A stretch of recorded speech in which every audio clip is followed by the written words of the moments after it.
नमस्कार दोस्तों, आप देख रहे हैं एमबीटी न्यूज सी।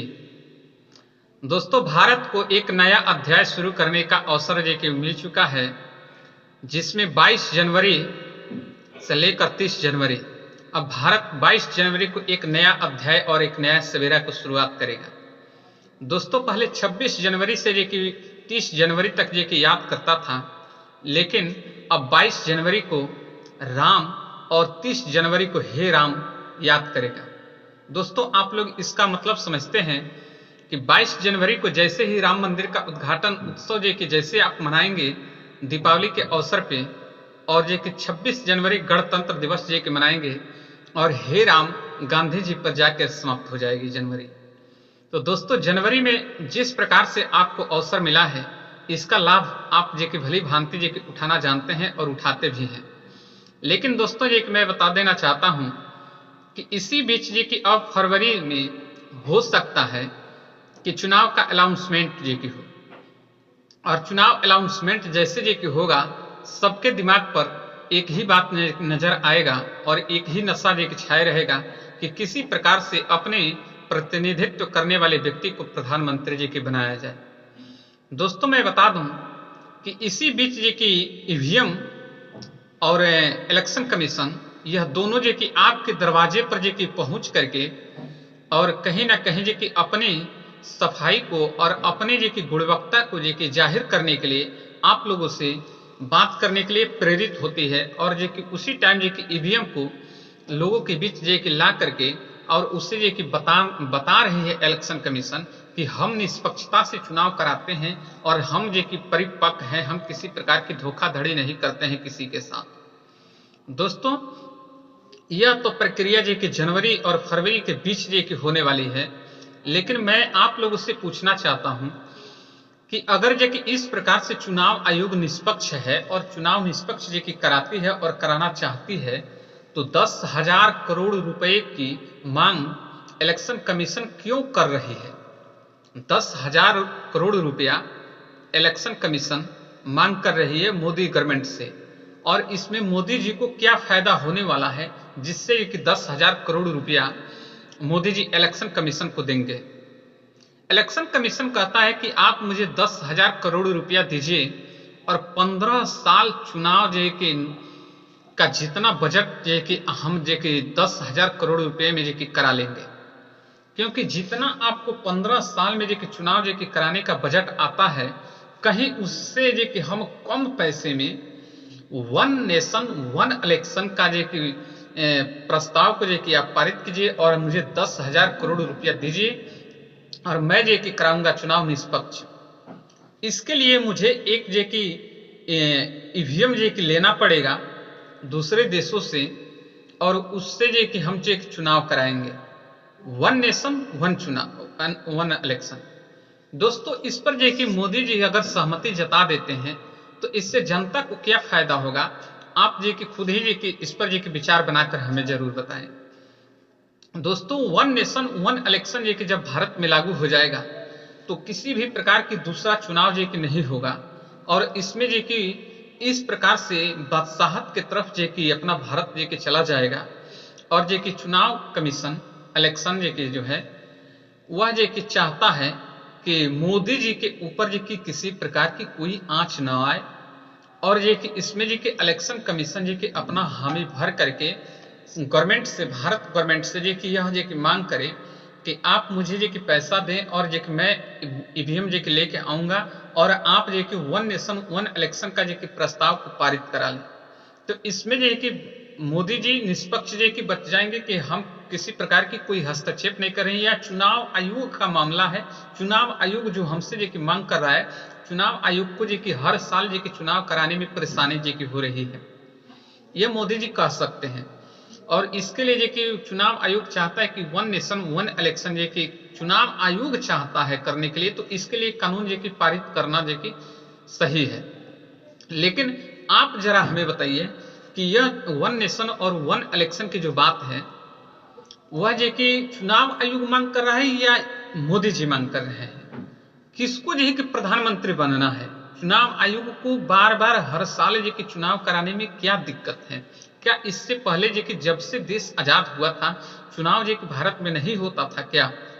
हर साल जो कि चुनाव होता था, बैलेट पेपर से चुनाव होता था, लेकिन फिर भी जो कि वन इलेक्शन वन जो कि नेशन का जो कि प्रस्ताव को लाया गया है। चलिए दोस्तों, इस पर जो कि आप अपना विचार बना करके बताइएगा कि क्या वन नेशन वन इलेक्शन का प्रस्ताव को पारित किया जाना चाहिए या हर साल जो कि चुनाव जो कि होना चाहिए। अगर हर साल चुनाव होता है तो हर छोटा बड़ा जो कि चुनाव जो कि होगा, प्रधानी से लेकर के आप जो कि मुख्यमंत्री प्रधानमंत्री तक चुनाव होगा। अगर ये वन नेशन वन इलेक्शन ये जब हो जाएगा तो सिर्फ प्रधानमंत्री का चुनाव होगा, राष्ट्रपति का चुनाव होगा, उसके अलावा किसी प्रकार की कोई चुनाव नहीं होगा। तो क्या सभी चुनाव भारत से खत्म कर देना चाहते हैं? तो आप इस पर अपना राय जरूर बताइएगा। और दूसरी बात मैं यह कहना चाहता हूं कि जो व्यक्ति एक गाना अभी ट्रेंडिंग कर रहा था कि जो राम को लाए हैं हम उनको लाएंगे, यह अच्छी बात है। जो आपके भलाई के लिए काम कर रहा है उसके लिए आप भलाई का काम जरूर करें। आपके पास एक बहुमूल्य वोट है, उस वोट को दे करके आप अपने प्रतिनिधित्व करे के हाथों को मजबूत करने का प्रयास जरूर करें। लेकिन कहा गया है कि राम आएंगे तो अंगना सजाएंगे। कभी भी आप जी की अयोध्या अगर जाएं या अयोध्या की खबर जो पढ़ें या किसी इलेक्ट्रॉनिक मीडिया पर तो दिखाई नहीं देगा यह खबर, लेकिन सोशल मीडिया पर जरूर यह खबर आपको जानकारी जो कि होगा, आपको जो कि मिलेगा, आप जानने और समझने का प्रयास जरूर कीजिएगा। दोस्तों, मैं कह रहा हूं कि राम आएंगे तो अंगना सजाएंगे, लेकिन अयोध्या के उन निवासियों से पूछिए, उन व्यक्तियों से पूछिए जिनके पास ना अंगना बची है और ना ही घर बचा है, उस पर बुलडोजर चला करके तमाम घर को ध्वस्त कर दिया गया है। वह किस राम की प्रतीक्षा कर रहे हैं कि अंगना सजाएंगे? उनके आंसुओं का जवाब देने वाला कौन है? जितना लेजर लाइट और जितना भव्य तरीका से अयोध्या की गुणगान जी की हुआ और सब कुछ हुआ वह आपने देखा है, लेकिन कभी आप और कभी कोई जे कि नेता कभी इस बात पर जे कि विचार जे कि बनाया है या देखा है कि अयोध्या के उन निवासियों को और उन व्यक्तियों के बारे में जे कि क्या हुआ जो अभी तक जे कि घर से बेघर हो गए, उनको मुआवजा तक जे कि नहीं मिला है और वो लोग जे कि परेशान हैं, उनके बारे में जे कि कौन सोचेगा? अपने देश के प्रतिनिधित्व करने वाला व्यक्ति अगर नहीं सोचता है तो आम जनता किस तरीके से त्रस्त होगी? बताया जाता है कि इलेक्शन कमीशन को जे कि दबाव बनाना और सुप्रीम कोर्ट के न्यायाधीश चंद्रचूड़ जी के ऊपर जे कि दबाव बनाना, यह किस हद तक जे कि बात सही है और क्यों दबाव बनाया जा रहा है? जब राष्ट्रपति द्रौपदी मुर्मू ने सीजीआई चंद्रचूड़ को जे कि जब कहा कि आप न्याय ऐसा कीजिए कि न्याय के जैसे लगे, तो उन्होंने जे कि इलेक्शन कमीशन के ऊपर जे कि नोटिस जारी किया और जे कि जाकर के मोदी के ऊपर जे कि नोटिस जारी किया। मोदी जी जवाब देने से इनकार कर दिए, बोले कि मैं जवाब नहीं दे सकता हूं इसके ऊपर। क्यों नहीं दे सकते हैं? बहुत बड़े जी की हस्ती है मोदी जी। जो राम को लाएं हम उनको लाएंगे, जो राम को ला सकते हैं, उंगली पकड़ के राम को ला सकते हैं। और दिखाया गया है आपको जो कि कभी कहीं जो कि चित्र में दिखाई देगा, कहीं जो कि किसी इमेज में दिखाई दिया होगा कि मोदी जी राम की उंगली पकड़ करके अपनी उंगली राम को पकड़ा करके और राम दरबार में अयोध्या में लेके जा रहे हैं मंदिर में।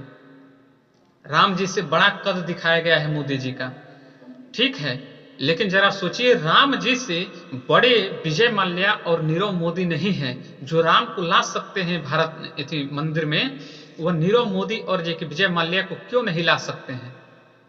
विजय माल्या और नीरव मोदी को लेके आइए ना, आप जे कि देश में अर्थव्यवस्था में जे कि बहुत मजबूती मिलेगी।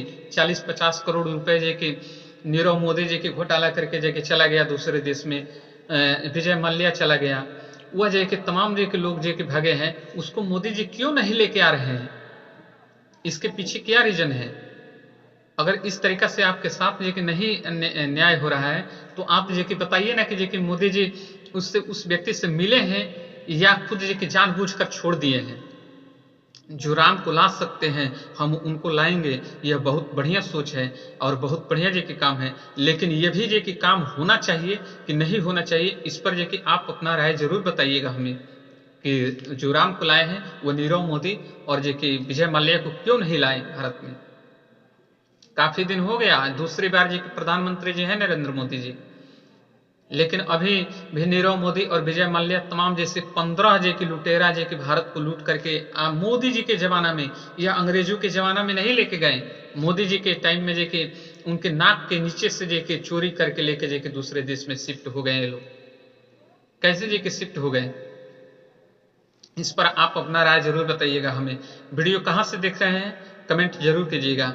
और दूसरी बात मैं आपको बता देना चाहता हूं कि राहुल गांधी अभी जे की पद यात्रा में है, भारत जोड़ो न्याय यात्रा में है। उनके रथ को रोकने का प्रयास किसने किया और क्यों जे की रोका जा रहा है जगह जगह पे? वह क्या दिल्ली पहुंचेंगे? दिल्ली जाने से उनके जे की यात्रा को ध्वस्त कर दिया जाएगा, यात्रा को समाप्त कर दिया जाएगा? और समाप्त कर दिया जाएगा तो क्यों किया जाएगा? इसके पीछे क्या रीजन है? दोस्तों, अभी जो कि बीएसपी सुप्रीमो मायावती जी जिस प्रकार से अकेले जी की गठबंधन में नहीं आने का ऐलान किया और अकेले चुनाव लड़ने का ऐलान किया, तो सभी लोग जी उस पर जी की सोशल मीडिया पर जी की इलेक्ट्रॉनिक मीडिया पर जी की तमाम जी की खबरें चलाई जा रही है कि वह जी की बीजेपी की बी टीम है, बीजेपी के साथ जी की मिलकर काम करना चाहती है। उन पर जी के आरोप लग गया। लेकिन जरा बताइए कि ममता बनर्जी अभी जो कि बंगाल से पूरे अपनी सीट पर चुनाव लड़ने का ऐलान कर दिया है, तो क्या जो कि ममता बनर्जी बीजेपी की बी टीम नहीं है?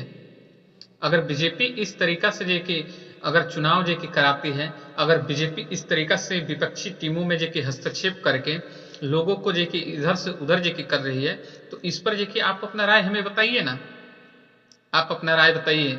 केजरीवाल जब पंजाब की बात आती है तो सीट शेयरिंग में जो कि कहते हैं कि हम पंजाब के ऊपर जो कि किसी प्रकार से कोई बात करना नहीं चाहते हैं, नहीं करना चाहते हैं। तो इसका भी जवाब कौन देगा?